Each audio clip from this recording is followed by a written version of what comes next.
Hey, Dr. Abdullah Saidi, Dr. Hani Ateba, Dr. Mohammed, and Dr. Albert Lahmar. So this is live transmission from Mount Sinai on bifurcation, LAD diagonal. So we have, are they on with us? Sorry.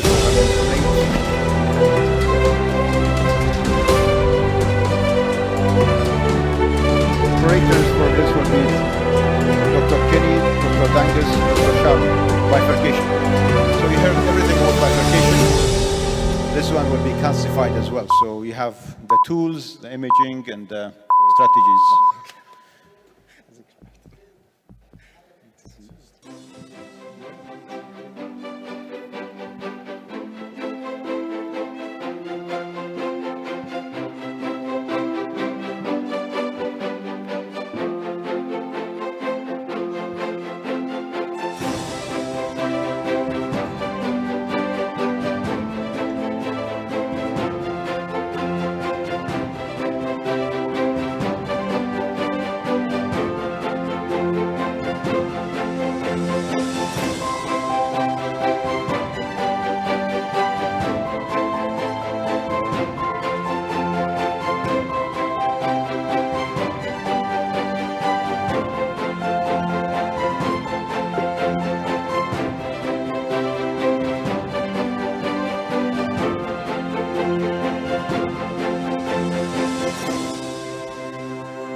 Hello.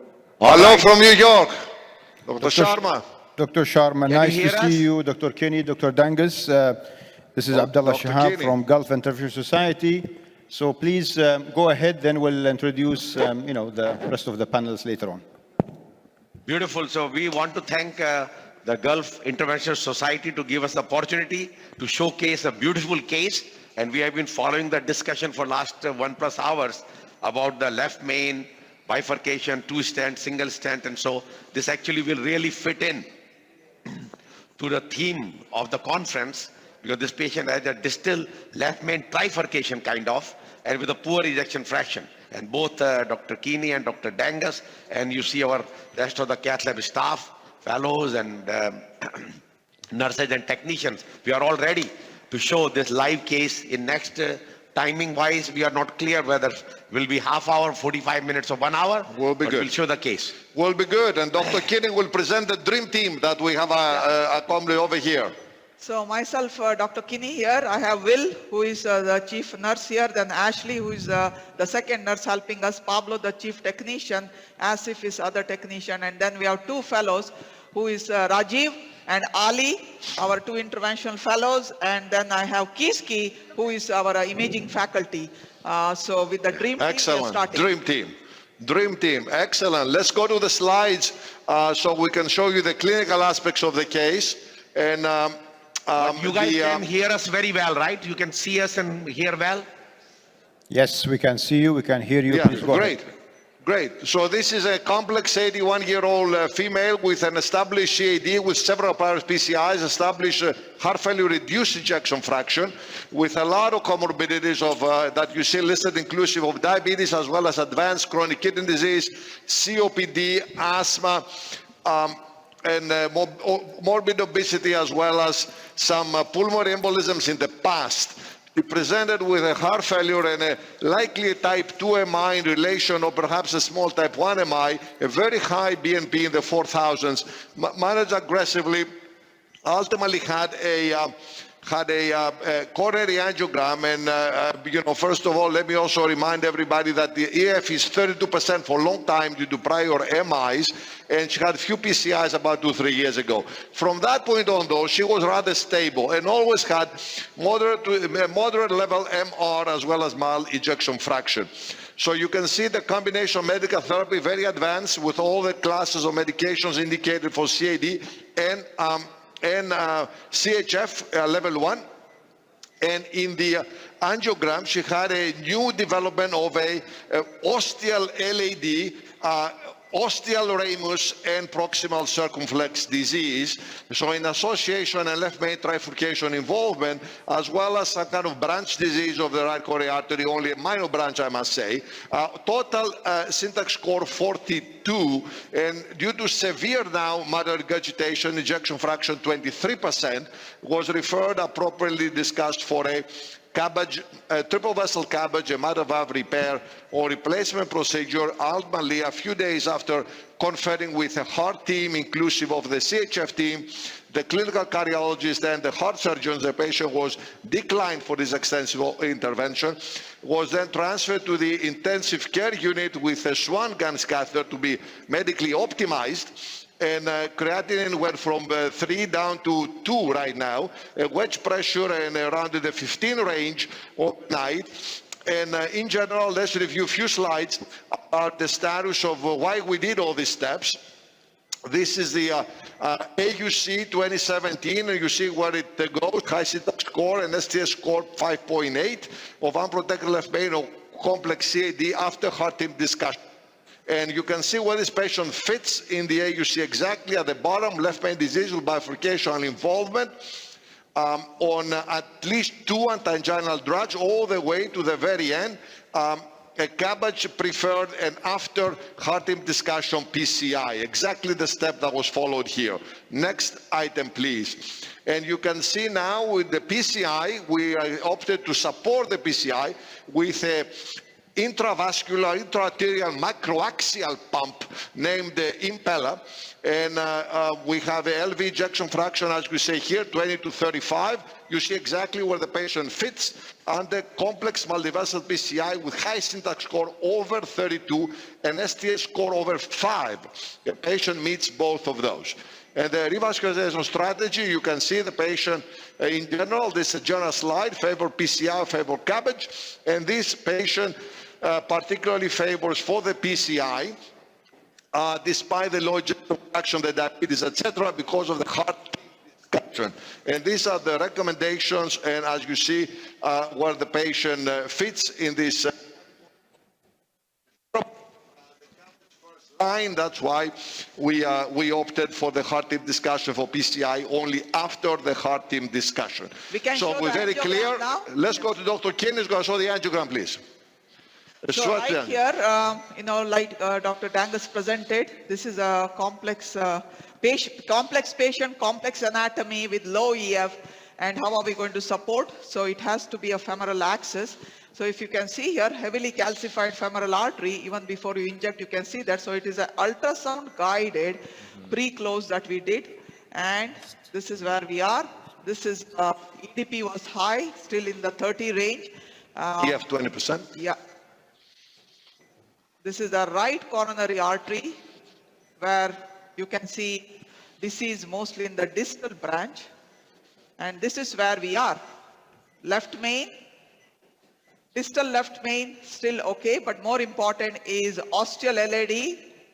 When we are talking calcium, even before you give dye, you see tram track calcium in the LAD, and same with the proximal circ.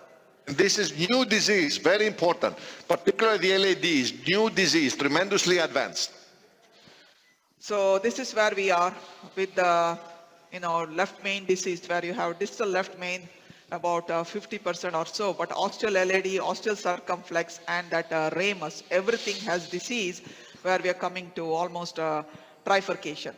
The important question also same, we know the circumflex has lot of disease distally, but after that the vessel itself does not have any significant large branches. They are small branches, small LPL, small OM. So the large territory is just the so-called ramus. So we decided that probably we can work on circ to ramus and then left main to LAD. And this is where we are, so we can open the discussion to, so what we did so far when we were waiting for you, we did rotational atherectomy already of that left main to ramus. 1.5 Burr, 1.5 Burr. And then the same wire we used, and we were able to, with the same wire we were able to get into the LAD. This is where we are. We just have a fluoresce of the wire going into the Yeah. LED. But right now we have the wire in the LED with one fiber with us. Yeah. And ready to go. Let me just come back because Dr. Kim presented very interesting things very fast a bit. The most important aspect in a bifurcation, trifurcation on left main is which branch you're not going to worry that much about. Dr. Kim presented very clearly that out of this case, we are selected the main circumflex. Although it's a big diameter up top, there is a lot of disease, maybe 3 or 4 lesions, and then the vessel tapers down to small areas, to small vessels. So the outflow, not that good. So we decided to not worry too much about the distal circumflex, and we're only going to revascularize the proximal circ and the ramus that you see there, as well as obviously with the LAD. And clearly, due to the tram track of calcium, the rotational atherectomy highly required. In we can also, have many options now. Orbital atherectomy could have been placed with this case as well. There's no question about that.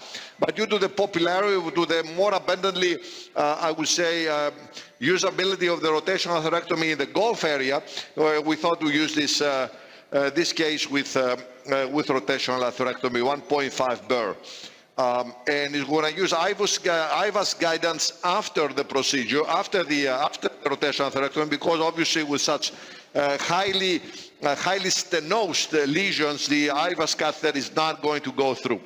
The only consideration, and we come into that, is that due to the high creatinine aspects, the IVAS would be preferable to the OCT, because OCT requires the contrast injections, at least at this time. In the newer technologies, maybe they have OCT without the contrast injections. So let's go to the panel to see how you feel while we're going to be, working into the initial steps of rotational atherectomy with the LAD as the discussion is evolving. Excellent. Thank you very much, Dr. Dangus, Dr. Kenny, and Dr. Sharma. I have with me here experts from Egypt, Professor Mohammed Subhi, and also Dr. Hani from UK and Dr. Albert from UAE. So we have a complex case here, and ATs and compensated heart failure, non-ST elevation MI, and we've seen the lesions. Tell me, what do you want to do? Hello, George. This is Mohammed Subhi. I think it's a very difficult case. Yes, I agree about the mechanical support to the impella. The second, this is a triple disease, double bifurcations. I mean, left main circumflex, then circumflex, maybe ramus or circumflex high OM. Yeah. So it's a double bifurcation with instantly stenosis the right coronary.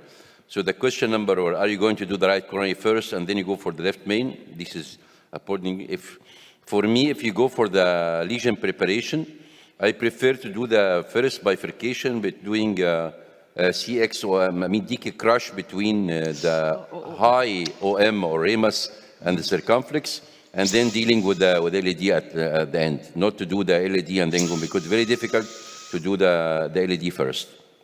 Dr. Hani, just before you give your comments, sure. I've seen they went with the rotablation. I'm not seeing the imaging. Did you see the imaging? I don't know. Maybe yeah, your comment? I can see over there. Yeah. No, don't touch the... Yeah. So, we did not do the IVAS set. We wanted to do rota and followed by IVAS afterwards. Perfect. So from my point of view, the few important points here is the appropriateness of the procedure. This is perfectly appropriate to consider PCI in this patient for a lot of reasons, comorbid condition, and obviously he's an octogenarian, 81-year-old male with a lot of LV dysfunction, etc. So appropriateness is perfectly covered here. Femoral approach, yes, this patient is at a high risk of bleeding for all the information that we provided, but ultrasound-guided femoral access is of paramount importance here to minimize the complication. Then we come to the lesion preparation. Well, I appreciate that that's what's been used, but there are many other alternatives you can use. I'm not sure how many 1.5 VAR will do, a 3.5 vessel, but that is fine. That is just a lesion modification.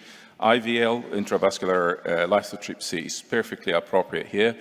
I've heard quite a bit of negative comments about Kilot, but I would personally put a Kilot here, and I will go for double stenting from the word go. Thank you. Yeah, I entirely agree with the previous comments. I think it's a great case. Certainly, debulking is key in this case in order to achieve good results. And I entirely agree that probably from the word go strategy as a bifurcation stenting in this distal left main is key issue. Whether to start with the circ or the LED, I don't think is going to make a great difference. In my own experience, I think we started to use orbital atherectomy, and it seems to be slicker through the distal vessel. However, I don't think there is any comparison data between the two. Indeed, the hemodynamic support, intravascular imaging is key in this case in order to improve outcome. Okay, anyone from the audience wants to have questions, please go ahead, but just wait a little bit. So Dr. Kinney, what's your plan now? Yeah. So right now, like we mentioned, we did the rotational atherectomy of the ramus. We have the 1.5 bar. I completely agree with the comment. 1.5 bar may be small. We could have used 1.75 or even a 2.0 bar. But then, since we have adjunct other device that is available, we decided we use 1 bar. We use the bar to the ramus, and the same bar we are going to the LED. It is a significant lesion, almost 95%, so maybe a good way to start. So just going to show you how we do the initial steps. So we have the rotor wire here, there. please. If you can see here, you need to remove the tension. Camera here, please. Yeah, you can show it full screen. Yeah, you can see here the knob that goes backward, forward, any tension between the Teflon sheath that is inside here, and the bar is removed. The second one I'm going to do is at the Y connector, I'll move the bar. So you can go backward, forward. You can see on the floor a little bit. That is any tension between the bar and the wire. Split the screen, please. So. And when these two are done, the next we are on the dyna. So when you have a dyna button, it is green, which means when I press, the RPM will be only about 60,000 or so. You see that the bar never moved. So this is 3 important steps that we teach over and over.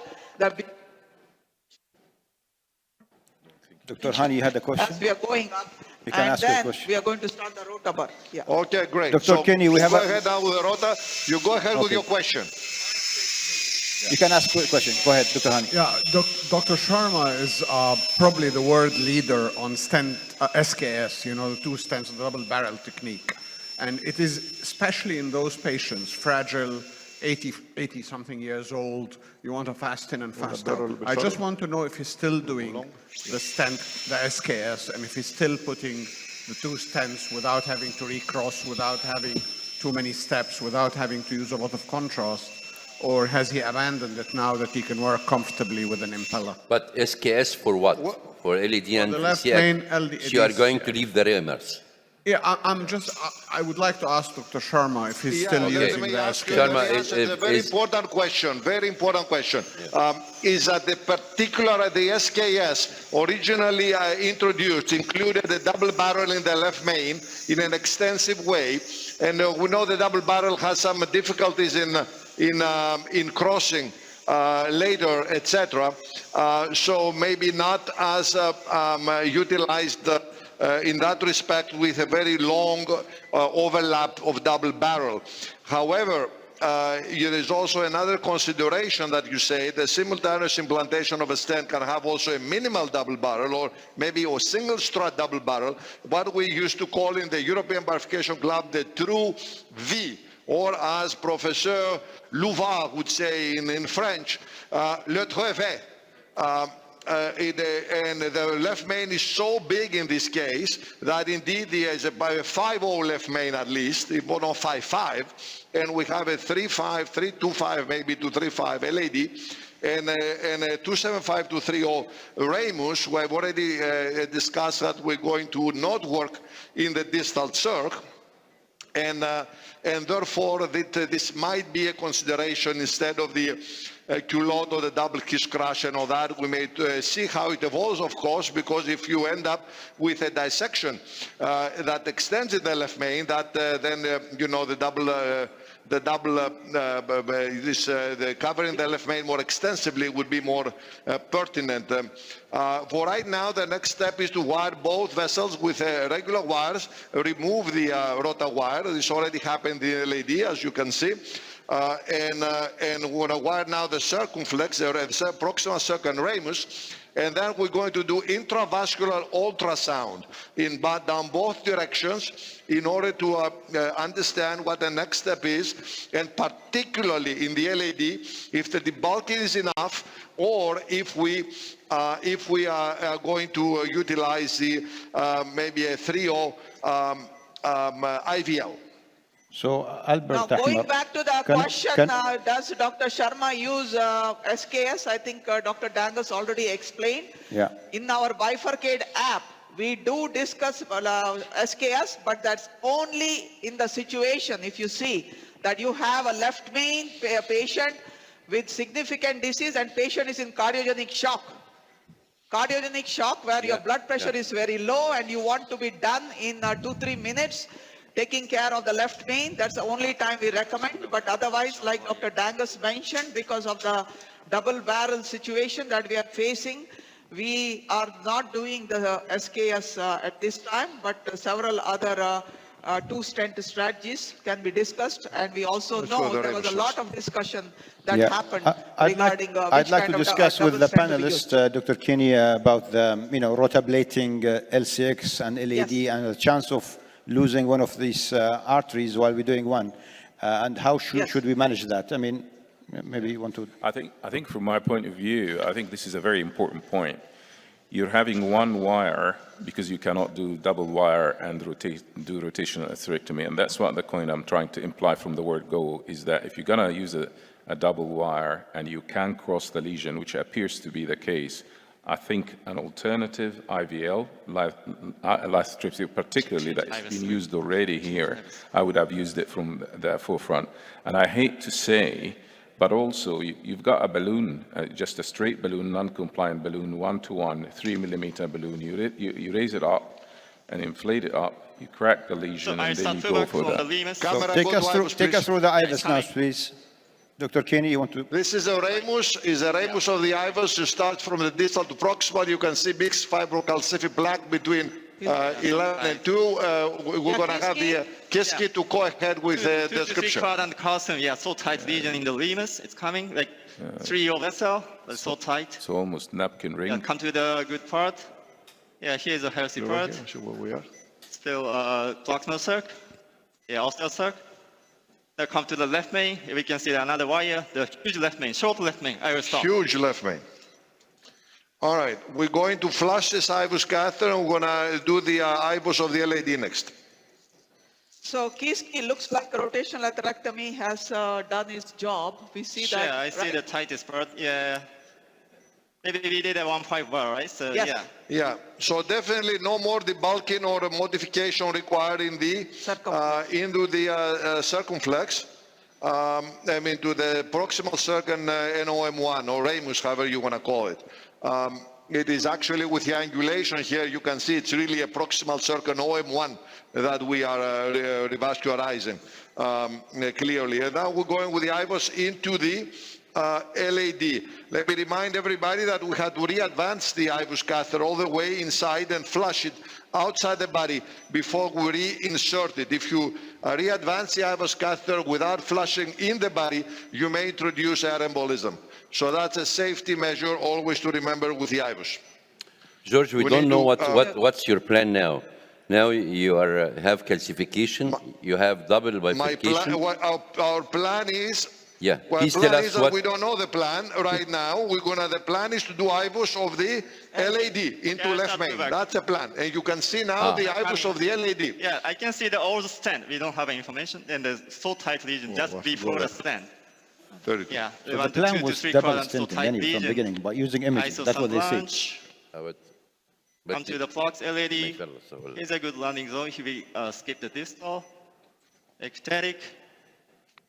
Come to still flux LAD. Good landing zone. We don't need IVL. And so tight lesion. I see some little clot. 35 IVL. Come to the left main. 3 IVL. 3. Show us the tightest area of the LAD. What did 1.5 bar do? Flush it again. And the question. Show us the most proximal LAD. So now this is the osteal LAD. Osteal LAD, exactly. LAD, so tight. And go back. That's you see the. So the MLD is like 1.8. So We still have a 360-degree arc. Yeah. So, So there's a tandem lesion just before the old stent. Mid LED also has so tight lesion. Can do over there few, I think 3 over there, 3, oh, 3-5. We'll do Any few comments things up from, top. And I want to Yeah. know the plan because, you know, this is a calcified vessels, double bifurcation. So you have to 3-5 put in your ideal. mind at the beginning, 3-5. what's your plan? Your plan first is do the ramus circumflex first, or you go the LED and then you go tap. So I think because you have an angle less than 70 in both, so the ideal in such a situation, you go for DK crush for the ramus and the circumflex and leave the space for the left main, and then ending by the left main stenting and double kissings. Because if you go to LED, it's very difficult to go back into the ramus. And otherwise, you go, like Hani suggests, V, which I don't think is a good suggestion, but in emergency in cardiogenic shock. What's your plan? I think probably, you know, you need to use the information you acquired from IVAS. They are heavily calcified lesion. Whatever you have in your shelf you use, I personally think with that IVAS study, with a napkin ring, it's IVL for both limbs. If you're gonna stent, I think you're committed to 2 stents from the word go. And once again, this is what you are comfortable with in your unit. If you are going to do a kilot or any other stent, I would prefer going with a circumflex first, and I would not intend to stent the ramus from the word go. And therefore, I would regard the ramus as probably an angioplasty if I can, but I will provisionally stent if I need to only. Yeah, I think from my point of view, I think sending the LED into the left main to start with is the main goal at this stage. And then you deal with the circulator on the intermediates afterwards. I think once you've debulked, it's easy to rewire. And if you need to, wherever you want to use device into the side branch, it becomes straightforward as a general rule of thumb. But I mean, it's open for your discretion. so we have 2 wires, one in LED and the other one where? Where's the other one? The another one is in the ramus. Okay, So I know so we know where to the go. discussion. Okay. Yeah. All right. From the when we Ready? started the case, we had mentioned that we don't want to go to the distal circ. So here we are with the IVL. You see that? You still, the dog bone is there. We are at 4 atmosphere. We started our first run of the IVL. We are at 10 pulses given. Go up to 6, yeah. Oh, good. See Good. that? So it expanded. You see that? Great. Good. No. We'll do one more here. You want one more? Yeah, one. Finally, if the dog bone is gone, they say you don't need to, but that's Can okay. you, We can you give one describe more. what you're 4 doing, atmosphere. Dr. Kenny? Yeah, so we are doing the IVL, the shock wave. IVL. So very important. We were waiting for this. particular thing you want to IVAS. So but- based on the IVAS, can you go back to the IVAS, take the hemodynamics out and show the IVAS back? Yeah. So you have if to you see explain that, to the- Kiski, give us the diameter of the vessel right there. Dr. Kenny, Slovak is like more than Dr. Kenny, 3.7. Dr. Sharma, can you tell us the reason you're using IVL here?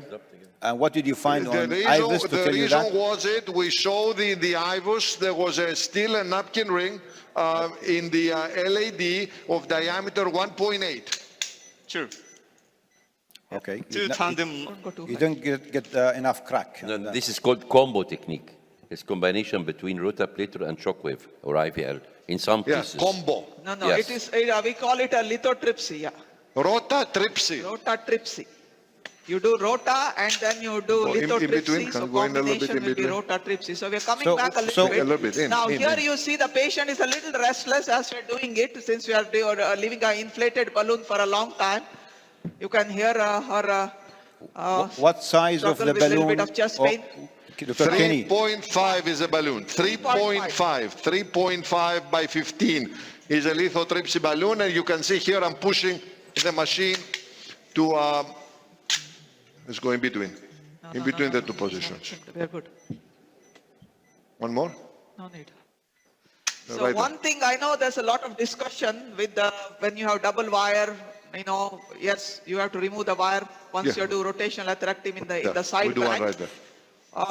Wait. Okay. Give another. Or look. the advantage So of the shock balloon that you can use 2 wires, not the rotaplot. You And can there's have no, two, you can the have no two reflow wires, is nil. but No, the biggest issue is that in this kind of patients with low EF and you're doing proximal lesions, so they can become unstable with hypotension and EKG changes. We are leaving the balloon inside for at least. So you can see how the IVL works. This is the machine that I'm pushing for 10 seconds once the balloon is at 4 atmospheres, and then after the 10 seconds, we hear a blip, and we go up to 6 atmospheres for a few seconds. We check that we had a full expansion, which did happen. We've given a total of 5 shocks here with a great expansion throughout the prox and middle AD. Yeah. So we're going to do an angio right after, and I'm using. We can do IVUS again of the LAD. Yeah, I think we should do the IVUS back. Just to show you what the IVL has great, done. Great progress. So I'll ask also the audience, any questions, comments, please just don't keep it inside, you need to tell us. So now, voting for the audience, are you going to stent the OM and then LED, or you do the CX OM, this is option 2, or they go for LED? For number 1, who will vote for the doing the OM I hope and they then vote LED? for us. Okay. Who for vote to the second? DK crush of the second few. Who will go for the LED first? V. Okay, also few. So this discrepancy. Yeah. That's the beauty of life. 3 over 32. Yeah. So to the team, to the team in New York. I'm coming. Give me the. Sorry, in the team. Can I just ask the team in New York? We have questions here, please. Yeah, you're now doing ready debulking. For IVUS again. While we're discussing, you see the IVUS, and our IVUS expert is going to explain it. This is IVUS post-IVL. Yeah, just before the old stent. Yeah, this is the tightest spot, distal tightest spot. Yeah, much bigger after the IVL. And lumen getting bigger. Okay. You have to go back and show them exactly what IVL did, okay? There was a question for us from the panel. Going to the flux LED. Yeah. This was also so tight lesion. Yeah, I see a lot of clot. Yeah, much bigger lumen. Great, come to the left main. Yeah. Okay, we have a comment here from the panelists, Dr. Hani. No dissection of left main. Very good. Yeah, great. Yeah, Dr. Hani, what's your question? We have a comment, please. Yeah. So at present, you've done the debulking, you've done the IVUS, and with the finding you have, tell me how that influenced the choice of the stenting, and what is your plan at present moment in time? It is not clear to me, at least, what is in your mind at present, and what will determine the next step for you. This is 3.5. Okay, so very important. I think the discussion was, are we going to the distal circ? From the beginning, we did mention the distal circ, though it looks large, there are very small branches they are coming out, so we are not taking care of the distal circ. Our goal is prox circ to the ramus, 1 stent, and then left main to LAD 1 stent. Now, what are the various stenting technique we can do? Everything has been discussed in your previous lecture. Yes, we can do DK crush, you can do culotte, you can do mini crush. We favor mini crush here in Mount Sinai, or we can do V, and Dr. Dangas did mention, because the left main is very large, we can do a V stenting technique where you can place a stent in the LAD, stent in the circ at the same time with a small carina, which is about 1 to 2 millimeters. One strut. Yeah. Single strut. Le vrai thé. Okay, we have. Monsieur le professeur Louvard would say. Fine. We have a comment here from the audience. Please go A ahead. bit further. Yes, I'm Dr. Lawan. Samir Right Lawan. a little bit more. I'd like to disagree with the plan about the OM being the more important vessel, or what you call the ramus. Actually, this circ is a great vessel, not a small vessel.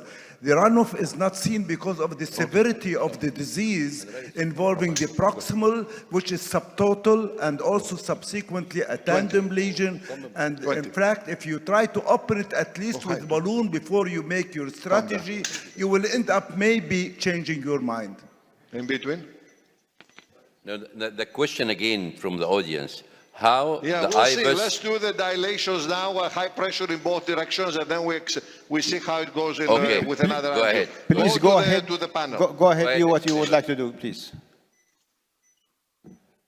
We don't need to dilate the LAD because you already did with the... Huh? I have 35, let's do. Yeah, they have the panel discussions and the audience. So, Albert, and the audience, you've seen the imaging, you've seen voting the now and all that. debulking. What have been your strategy here? I think from the imaging side have and lots of from the discussions, evidence that we have, DK Crush perhaps is the best out of all this. DK Crush has a better outcome in multiple meta-analysis, as we've seen in the presentation being done. And certainly there's one new one in JACC intervention showing DK Crush has, particularly in terms of lesion outcome and revascularization and stent thrombosis. With this lady, our patient, there is perhaps a higher risk of bleeding, and hence the dual antiplatelet, the pharmacology is essential in long-term outcome in those patients. I think DK Crush perhaps I would go with this one. Between what? DK Crush between Ramus and LAD? Yes. So what about the circumflex? Well, I mean, I think there is a lesion after that. There is a lesion circumflex after the Ramus. So are you going to leave it? Yeah, no. I don't think the goal is to revascularize completely at this stage. I think the patient, as you've seen, is a very sick patient and needs hemodynamic support. So the sooner you get out of the lab with reasonable outcome, and I think perhaps DK Crush, as I said, between the Ramos and this LAD into left main, with dual antiplatelet, shortish duration, perhaps will be the best for the patient, in my view. So you are ballooning now.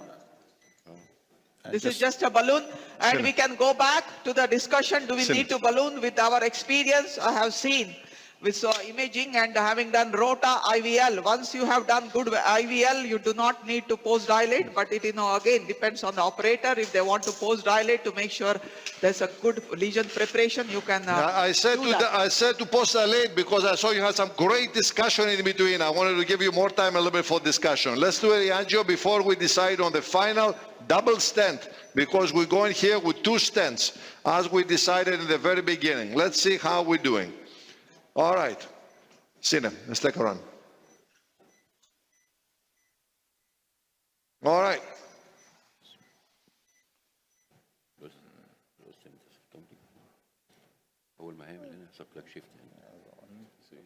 And clearly we can do V. Huh? One of the V. They want us to do a quick dilation of the... Do you like to protect the LCX or not? Or not really? You don't protect the LCX? You don't want to put another wire? Anyone here? No? No, I disagree about this step. I tell you. I need the circumflex. Let's do a wire and do a 2.5 balloon. LCX? Yes? 2.5 accomplish. Yes, 100%. Wire LCX? Anybody wire LCX? Everyone would like to wire LCX. Yeah, George, I think there's a If wire, you focusing in the LCX after the Ramus, and I can tell you there is a 99% 20 millimeters further down of the LCX, which is a heavily calcific nodule. Yeah, and that is always going to remain there because 20 millimeters after that nodule, the LCX large diameter ends. Fine. So although it looks impressive diameter-wise, the outflow it's really not good. But if you want us to go and wire the proximal just for pure protections and put maybe a 2 balloon there or something, so it doesn't completely disappear, maybe we try to do that. We definitely respect that this is a patient in front of you and your hands in your center, and your experience will count much more. It's like you now shooting the penalty and all the people in the crowd are telling you right or left. So you're gonna have to decide, and we will follow, and it will be delighted to see the final results. Of course, there is diverse views, and that is what intervention is all about. The good thing is alive, so we want to see things happening. I mean, that was the advice anyway for everyone to do this. Okay. Now, tell us what you're going to do now. If you ask my opinion, I would not go there, okay? Because we are opening into the distal. If you see the amount of calcium... We're not going into the distal for sure, because there is a calcific nodule exactly to the right of the Swan catheter. And that nodule, it cannot be handled because there is no outflow for the rota wire. Dr. Dangus, we heard that. Can you just tell us what next? There you go. 1 second. You see the calcific nodule exactly in the center of the screen, and then after that, there is no outflow. So yes, there is a situation. I understand everybody's focusing the lesion right after the proximal circ. Essentially, the distal circ after OM1 is the anatomic location of this. And then we have the distal circ at level of OM2, which is subtotally occluded and is not a candidate for any revascularization. So, you know, that is not really the first one. The first one is tempting, but the second one at the level of OM2 with a very tough calcific nodule will not be targeted. The question is, if you're not targeting that, why target the proximal? That is what we're saying here, and that's what Dr. Kinney also explained. Okay, let's see the actions, please. Okay, let's go. So give us the stenting. You wanted V-stent?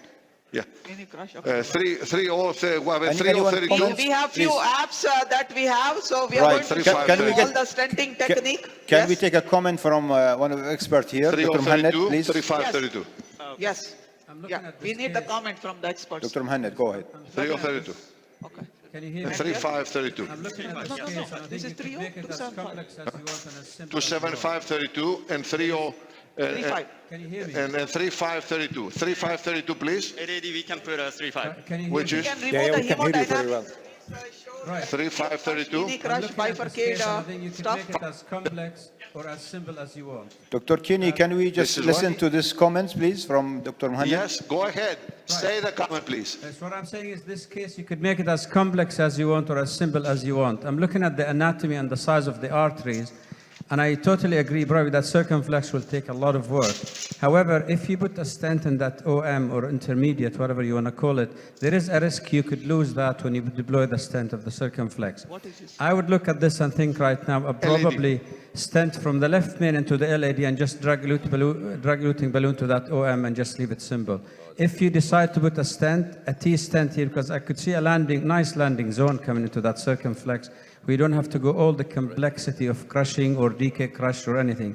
You could see a light little, like a millimeter of normal circumflex, you could do a T stent in there. There is no DCB in US. The thought no it has DCB been- in the US. Sure, but if you're going to That's a stent it, good I think point. a T stent here looks probably, So if you have a DCP, LAD. so suppose we have a DCP, Okay. that's what I You would have to do. get- this is good for you? But they have to get experience of it Yes. first. No? You can't just I put have DCB. DCP, but Just also because of the size discrepancy. There's a but huge size DCP in discrepancy. calcified lesion is not It's proper. been prepared and it's well It's a prepared. calcified lesion Yeah, even yeah. after rotation. Gives you a very good outcome. Abdullah, I have a question. I would like to have Dr. Colon Okay, tell us now your app. during the DCB. Have that discussion here. That would have been very interesting. So, you show us your apps or you want us to discuss DCB? No, we are showing the apps on the side. Of course, you know, the various Looks- techniques already has been discussed. The mini crush is being shown. The DK crush will be shown. And if you have any questions with the app, so what's keep your- asking us as you can do it. We are What's- doing a V-stenting here. What's your two-stent strategy then? Which one are you going to use? Dr. Dangas is favoring V-stenting, if you can see here. So V is that we have a 27532 in the ramus, and then we have a 3532 Over here. in the LAD, left come main back with the left LAD. one. Come back. This is LAD. Come back. Okay, both are 32, so there's no confusion about the. So you're using, tell us please, step by step, what are you going to do now? Go advance the LAD. This is more. a V-stenting technique. So 32 millimeter, two stents. One stent is in the ramus. You see that? Advance LAD. This is the LAD Advance there. LAD. LAD to you. Can you see me moving the LAD? And this is the. So you're going to do V-stenting then? A little bit more. More. With too much. Okay, there you are. So Okay, let me just take can a cine you for now. clarify, this is V-stenting you are trying to do now, or what's the strategy, too the much. stenting Going. strategy? The V-stenting. The standing strategy is V stand. We're going to push both of them a little bit more inside to minimize the V. Even accepting a little bit higher risk than other strategies, stenting strategy, particularly in terms of stent thrombosis, given this patient's all conditions. Okay, let's see the final result about that. Please go ahead with your strategy. Listen to Dr. Advance a Justin. little bit, the lady. Yeah, my question is to the operator and a panelist. Advance here, lady. Would This FFR is the here lady. be helpful in which vessel you need to target? Because I can't hear so many debates. So FFR if you're doing FFR to Circ and Ramus, Come back a little bit with this. if the Are we FFR of the covering Ramus the is range? fine, Yeah. so you A little just bit target back the with the Circ range, rather sure. than FFR. Thank you. Okay, it's too much. I can answer that. I think it's Too much, too theoretically much. it's Advanced perfectly range, appropriate to consider FFR when you have an intermediate Advanced lesions range. with ambiguity. Advanced I think range, this advanced one range. looks Okay, to me, good. maybe Oh, from perfect. the angle Okay. I'm in, it's quite Say that severe. again. But if you are in doubt, yes, of course, Good. FFR. Okay, go up, But go up. I see it severe. Okay. Maybe MLAD, see ready? intermediate. Going. Both of you. So the V 8 to 10. stenting, you're seeing V 10. stenting here, 10. Dr. Hani. 10. You happy with it? 15. Okay, 1, 2, 3, down. Yeah, I actually expected this to happen because I would There we have go. done the same. In very old patients, based on 1, Dr. 2, Sharma's 3, data of more than 200 cases, I still use SKS and V stenting. It's a fast in, fast out, it avoids recrossing, and you don't have to do all those complex Okay, let's steps. go to You the use much hemodynamics for a less moment, please. The contrast. patient is very stable. Show the hemos. Blood pressure is 110 over 70 throughout this procedure. But went down. Went a little down to 80 over 60. The Pella support is very helpful in this part of the thing. Go one second.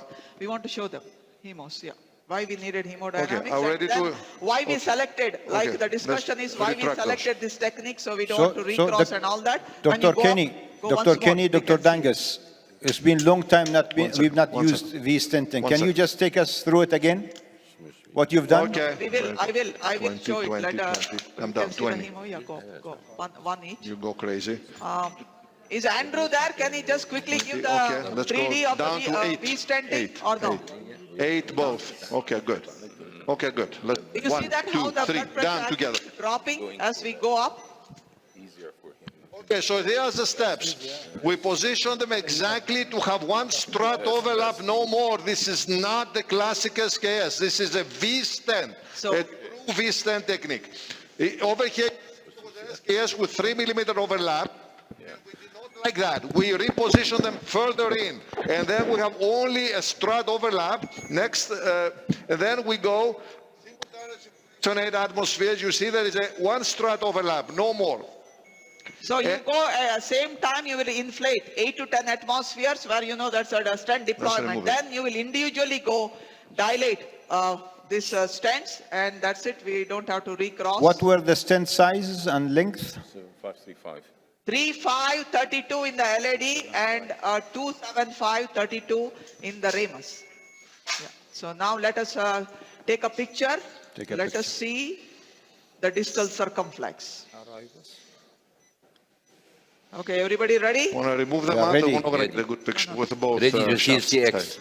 No, CX take will a be picture. Take a If picture. it's looking, Send. I'm taking the wire out. Oh, we are to IVAS. Go. Go. Okay. All right, that was a credible result. A true V-stent LED circ with Remus with preserved complete flow into the distal circ after OM1. So we standard the, let's take everything out. No, we are to IVAS. IVAS. Oh, IVUS, okay. Get me the IVAS again. IVUS again, down both directions. Or maybe only the LED. Please, can you Let's go redirect? only LED IVUS because George, the can wire you is redirect the wire of side the branch. Ramus to the distal part? Yes, okay, go ahead. Absolutely, my friend. That's why we have two hands. Left-hand wiring, we call that. So we go to Excellent. IVAS again. No, now we're going to IVUS LED, and we're going to see the overlap of 1 to 2 millimeter. No more. As I said, the stent technique is true V-stenting. We go simultaneously up again. We minimize, you can see the positioning, then we go simultaneously deploy at 8 atmospheres. And then we do a sequential 20 atmospheres for first one, then another again in the other one, high pressure, and then again simultaneously 8 to 10 atmospheres in the afterwards. And that's where we are. We got a great result with tremendous expansion. And we're going to see now what's happening at the IVUS. Let's show the IVUS, please. Shit. IVUS screen, please. IVUS on the screen. Start feedback. It's a mid LED. Incredible, scanning. incredible. Yeah, well excited. Like circle shape. Perfect. Well excited. Scanning. Good work. Yeah, so it looks like this is a mid LED tightest spot, but yeah, a little bit elliptical shape, but looks it's great. I can check later. The proximal looks well expanded. Yeah, nice. This is the still blocked LED. Come to the osteo. Yeah, well expanded. And the edge coming soon. Now we have the 3D of the V stenting we can show. Good. Yeah. One strut, yeah. excellent. One Exactly strut, I what we promised wanted. you. One strut overlap was that. Dr. Kinney and I promised you jointly one strut overlap. Where is Professor Louvar? Le Treve? Where is he? Exactly. Now we have the 3D of the V stenting. Since we asked how are we going to do the steps, we can show that. You want to do a high pressure in the middle of that No, we'll lady? see. No need. No, okay. We need to post dilate. So the area is like 9.6. In well the middle, expanded. in the middle. Excellent. Oh, excellent. Excellent. Okay. So while trying to show the animation there, you Show see the on animation on of the the three, top left, you see the animation. While we try to do the IVUS of the, you can see one by predilation. Then whatever atherotomy, etc., is the second part. Then we go to the circumflex. We dilate there also. We pre-treat the side branch. Very good. We have 8 minutes left in the transmission. That's great. And there was no plaque shift. If there was plaque shift, then we consider mini crash or the crash. It did not happen here. And then we advance the stents, as you can see here. We did not like the 3 millimeter overlap, and we go to less than 2 millimeter overlap. Exactly what we did, and less than what it shows really. At 1 millimeter we did. And then we did individual serial balloon inflation at high atmosphere. We actually went to 20 here, just because of the calcium burden. All right. Meanwhile, we can do the IVUS here. You can see the IVUS run. Okay, start. And then we deflate and remove stent and balloons as you see them there. And you can see in the animation how the stent struts are from the inside. All right, let's go now into the IVUS. Now we're going into the stented area. No distal dissection. Go ahead. No dissection, well expanded. Lima stent, well expanded. Meanwhile, any other questions from the panel, from the audience? So we have I think a comment from Dr. Subhi here, and Dr. Subhi. It's a great result, but again to the audience, try to explain to us, number one, is the IVUS determine which technique or just to tell you how to deal with the lesion preparation? And number two, did you change from one strategy to the other? The planning, plan A, plan B, during the procedures, or you decide one plan, go directly? No, we decided, very good questions. Number one, we decided that due to plaque burden, less than 70-degree angulation, and that we would use 2 stents. We did not know the technique up front. We're considering, and IVUS indicated a great result without plaque shift and without left main dissection. And at that moment, it was the decision made to proceed with a V stent, as we show you, because of a tremendous mismatch, a 5.8 left main in diameter and a 3.5 LAD and a 2.75 proximal circ going into OM1 lesion. And that was executed very well, as we show you. And the final IVUS is great. We're ready for the final angiogram, quite frankly. And by the way, we also bonus information for you. The patient is on antiplatelet therapy. We check the PRU, very sensitive, 58. Excellent. Dr. Hani. Total contrast, 160s.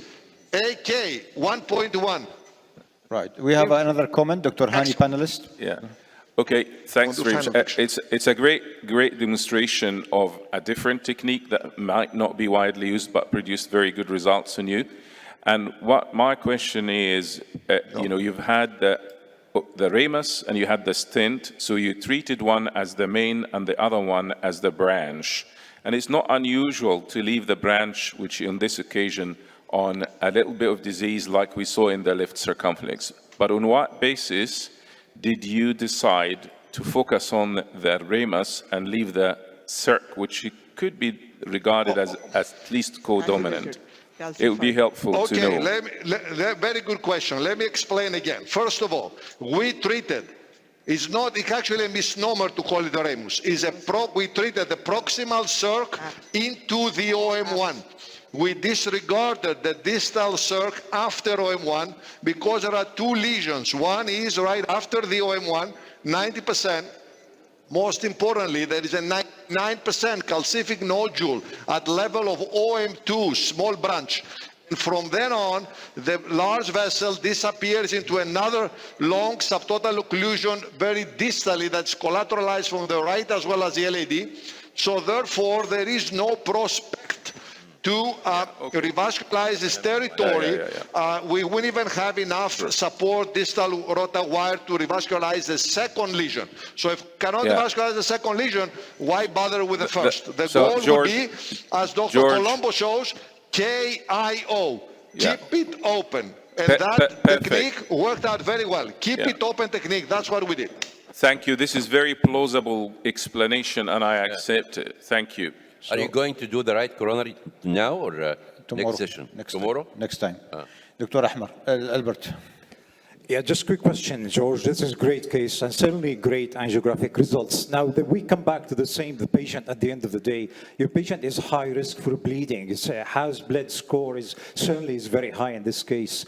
From your experience in Mount Sinai, what's V-stenting in terms of those kinds of high-risk cases? What's the long-term outcome for them? Do you have any data?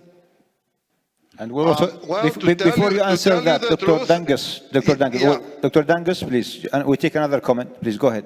Yes. Yeah, another comment. Nice case, nice presentation. I'm asking about the ISR.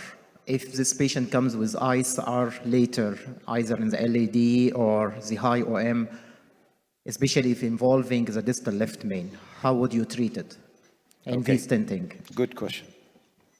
Yeah, so let me go to the second question. If you have a V-stenting that comes back, I'm just showing you, you have a V-stenting technique, patient comes back. At that time, you will decide that depending on which arm is ISR, okay? So usually could be, I'm giving an example, left main to LAD as ISR, the circ is okay.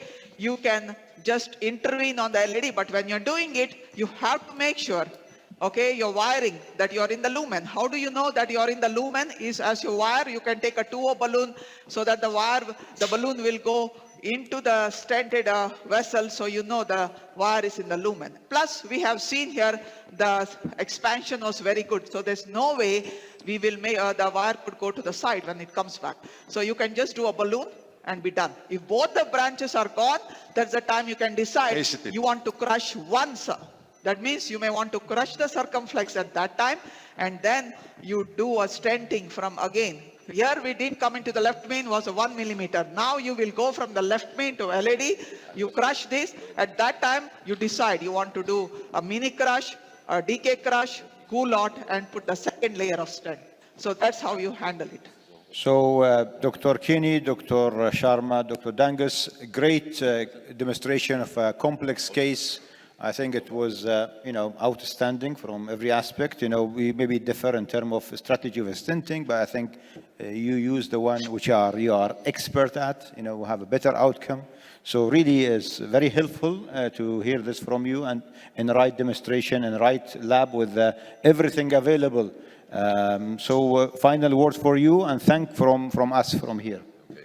I just want to show you the cardiologyapps.com. Yeah. We have so many apps for all the questions you have asked, the various techniques. The most important you could also do is a complicate. Go to the website.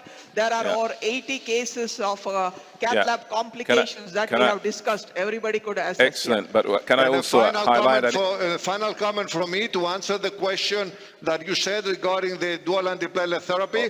The risk in the bifurcation stenting comes from the multiple layers of stents during crushing, double kissing, whatever.